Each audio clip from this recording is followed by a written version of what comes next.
Is it possible that you're paying too much for your insurance premiums? Let me explain it this way. So when we have an insurance audit, traditionally our insurance agent is asking us, how much did you pay your subcontractors? So when we were in business, we didn't have any laborers, people that work for us. Everything was subcontracted out for the most part. So for insurance audits, if we had $1 million in revenue and they would come in and ask us, well, how much did you pay to the subcontractors? And it might be $450,000 or whatever it is, and the rest was material. All right, so something about that isn't making sense now that I'm kind of in retrospect. So let's just say you have your framing cost code. We would always pay for the material ourselves to the lumber supplier, and then we would pay a framer. So say it was a $100,000 cost code for framing.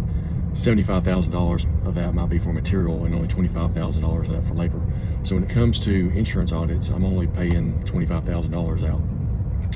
All right, but there are some cost codes where it is mixed in. So like painting, electrical, HVAC, perfect examples. I play the painter, he's buying the paint.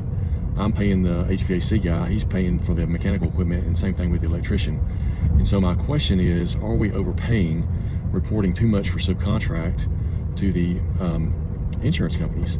So what if you went to the painter and said, instead of $10,000 for his subcontract, it was like, hey, let me buy the material.